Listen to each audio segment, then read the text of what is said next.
Assalamualaikum. Kita berjumpa lagi bersama dengan Cikgu Del. Okey, hari ini Cikgu Del akan ajar apa itu pecahan bentuk termudah. Macam mana kita nak mempermudahkan sesuatu pecahan yang diberi. Okey, kita tengok dulu apa maksud pecahan termudah. Okey, pecahan termudah ialah pecahan yang terkecil. Okey, ataupun dengan bahasa pasar dia kita boleh kata kita nak kecilkan nombor pengangka dan penyebut. Okey, jom kita tengok contoh.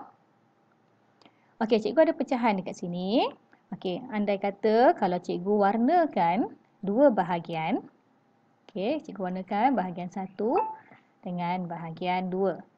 Okey, bila cikgu warnakan dua bahagian yang ini, kita akan dapat pecahan dia ialah 2/4. Okey. Kalau dekat sebelah ni, cikgu warnakan juga dua bahagian supaya kita nampak kedua-dua pecahan ni adalah sama. Okey, yang dekat sebelah ni pun cikgu akan warnakan dua bahagian juga.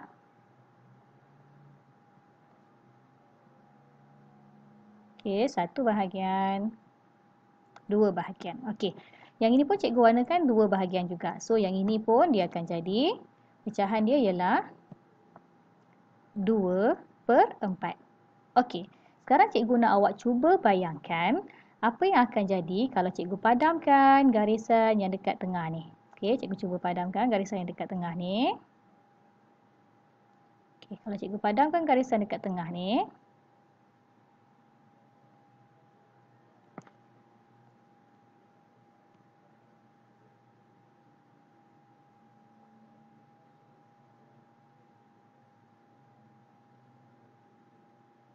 Okey, cikgu dah padamkan garisan dekat tengah ni. Kita akan nampak pecahan ni jadi berapa? Okey, kita akan nampak pecahan ni akan jadi 1/2. Okey, antara 2/4 dengan 1/2, yang manakah pecahan termudah? Kalau ikut definisi yang cikgu beri tadi, pecahan termudah ialah pecahan yang terkecil ataupun kita nak kecilkan nombor pengangka dan penyebut. Okey, antara dua pecahan ni, mana yang mempunyai nombor yang lebih kecil? Ya, 1/2. Jadi 1/2 ialah pecahan termudah bagi 2/4. Okey, jelas? Okey, jom kita tengok contoh yang ada dekat dalam buku teks. Okey, dekat buku teks ni dia beritahu 2/4 sama nilai dengan 1/2. Tapi yang manakah bentuk pecahan bentuk termudah? Okey, sama juga macam contoh yang tadi, cuma yang ni dia bagi dalam bentuk bulatan. Okey, diwarnakan dua bahagian, so kita akan dapat 2/4. Okey, kalau awak tengok dekat sini, pecahan yang dekat bawah ni dia cuma padamkan garisan dekat tengah ni. Okey, bila dia padamkan garisan dekat tengah ni, ruangan yang berwarna ni masih lagi sama besar. Tapi nilai pecahan dia dah berubah. Yang dekat atas ni 2/4 dan yang dekat bawah ni 1/2. Jadi dekat sini menunjukkan bahawa 1/2 ialah pecahan bentuk termudah bagi 2/4. Okey, sekarang cikgu nak tanya awak. Macam mana, apa yang akan terjadi kalau awak tak boleh nak bayangkan? Tak boleh nak bayangkan garisan mana yang kita nak padam. Okey, cara yang kedua ialah kita menggunakan kaedah operasi bahagi. Okey, kita tengok contoh kat sini. 2/4 kita boleh bahagikan dengan 2. 2 kita boleh bahagi dengan 2. 4 pun kita boleh bahagi dengan 2. Dan bila kita bahagi dengan 2, kita akan dapat jawapan 1/2. Jadi dekat situ menunjukkan bahawa 2/4 adalah sama juga dengan 1/2. Okey,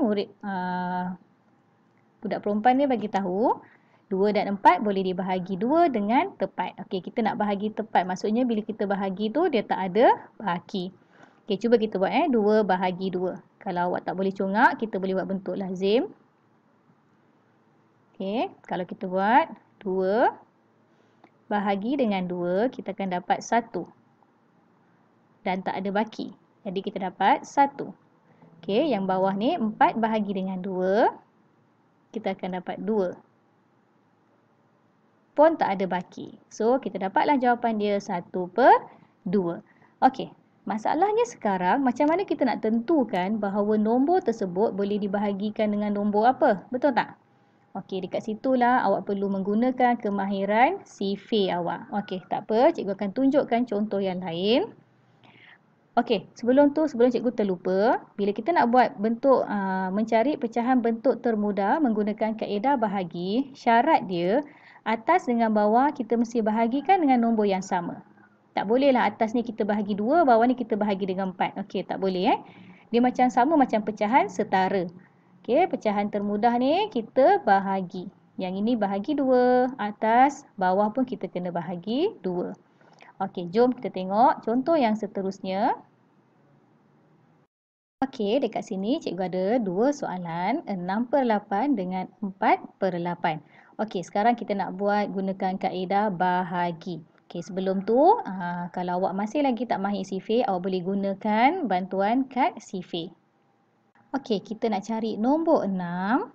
Okey, yang berada dekat dalam kotak sifir ni, yang warna putih ni Okey, kita bukan tengok sifir 6 Cikgu kata kita nak cari 6 berada dekat bawah ni. Dia ada dalam sifir apa? Kalau tengok kat sini, okey, 6 ada dekat dalam sifir 1, 6 ada dekat dalam sifir 2, 6 ada dekat dalam sifir 3, okey, sifir 4 tak ada, sifir 5, okey, sifir 6 ada. Okey, kalau kita tengok belakang semua dah tak ada dah. Okey, jadi dekat sini kita boleh buat catatan dekat tepi sifir kita ni bahawa 6 ni kita boleh bahagikan dengan sifir 1, boleh bahagi dengan sifir 2, boleh bahagi dengan sifir 3 dan boleh juga kita bahagi dengan sifir 6.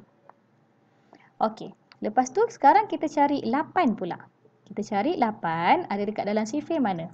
Okey, sifir 1 pun ada 8, sifir 2 pun ada 8, sifir 3 tak ada, sifir 4 ada 8. Okey, sifir 5 tak ada 8, sifir 6 tak ada, sifir 7, sifir 8. Okey. Sama juga kita tulis dekat tepi ni. Dekat tepi nombor 8 ni kita tulis. Okey, sifir 8 boleh bahagi dengan 1, boleh bahagi dengan 2, boleh bahagi dengan 4, boleh bahagi dengan 8. Okey, dekat sini sekarang lepas awak dah senaraikan nombor apa yang boleh dibahagikan dengan 6, kita kena pilih nombor yang paling besar. Okey, tengok nombor yang paling besar yang sama. Contoh yang ni 1 dengan 1 sama kan? Okey, tapi kita tak boleh ambil sebab dia kecil. Kita tengok 2 dengan 2. Okey, 2 dengan 2 kita boleh ambil. 3 dengan 4 kita tak boleh ambil sebab apa? Sebab 3 tak sama dengan 4. 6 tak sama dengan 8. Ingat tak tadi syarat utama dia? Syarat utama dia kita mesti bahagikan dengan nombor yang sama. Jadi kita kena cari nombor yang sama dan yang paling terbesar yang kita ada. Jadi dekat sini kita jumpa yang kita boleh bahagi dengan 2. Okey, kita boleh bahagi dengan 2. Tengok balik dekat sifir kita, dekat sifir 2. Tengok dekat sifir 2. Okey, 6 dengan 8. Okey, 6 bahagi dengan 2, kita akan dapat 3. 8 bahagi dengan 2, kita akan dapat 4. Kita tengok dekat depan ni Okey, cikgu lukis.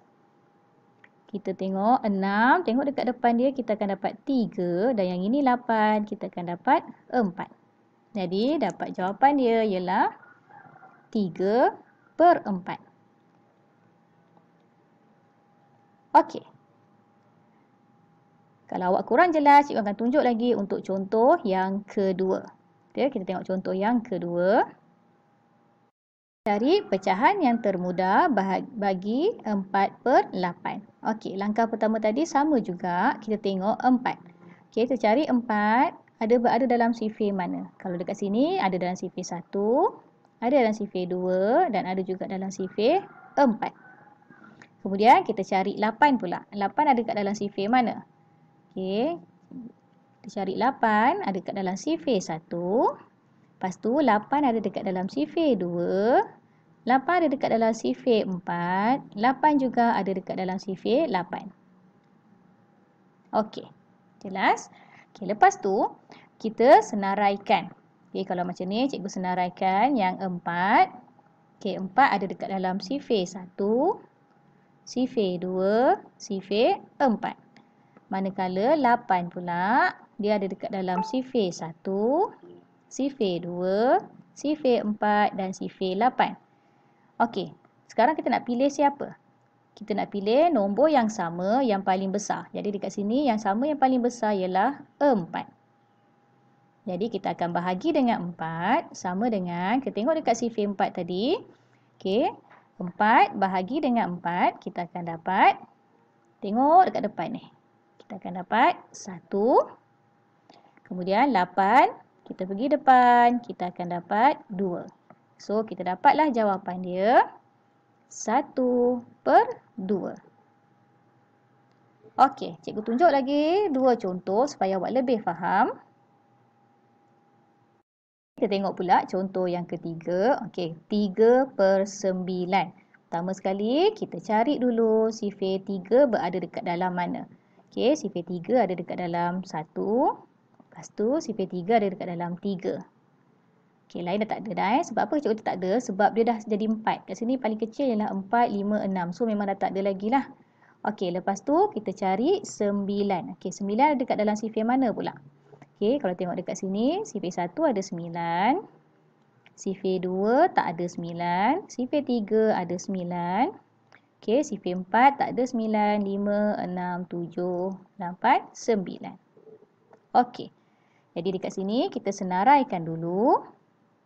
Okey, bila kita senaraikan, sifir 3 tadi dia ada dekat dalam, tengok sifir 3, nombor 3 tadi dia ada dekat dalam 1. Nombor 3 lagi satu ni dia ada dekat dalam sifir 3. Okey, lepas tu kita tengok 9. 9 ada dekat dalam sifir 1. 9 juga ada dekat dalam sifir 3. 9 ada juga lagi dekat dalam sifir 9.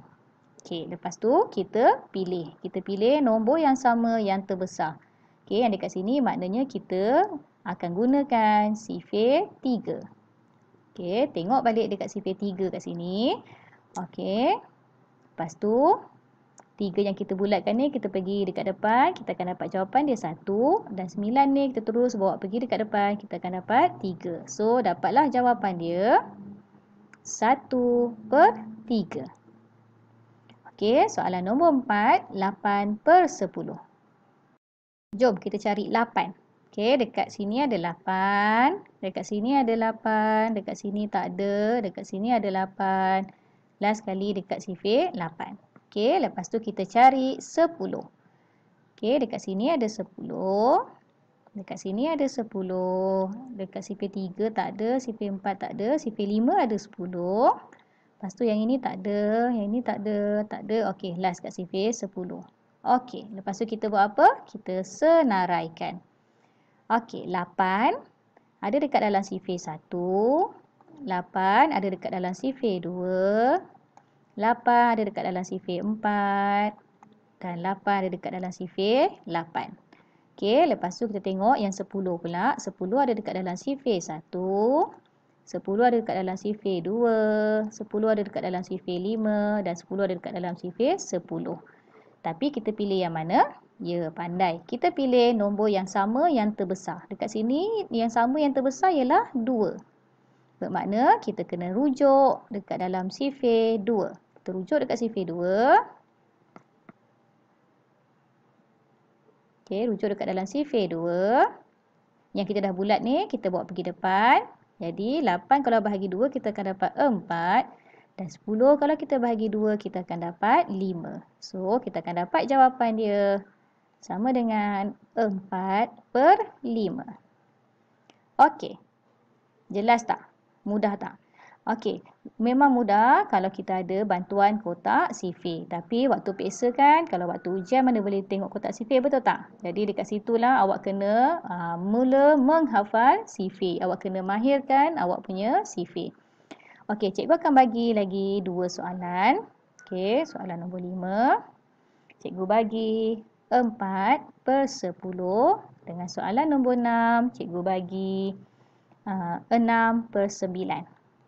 Okey, cikgu nak awak cuba buat sendiri. Lepas tu awak tulis jawapan dekat ruangan komen. Boleh tak? Okey, kita jumpa lagi. Bye. Assalamualaikum. Selamat mencuba.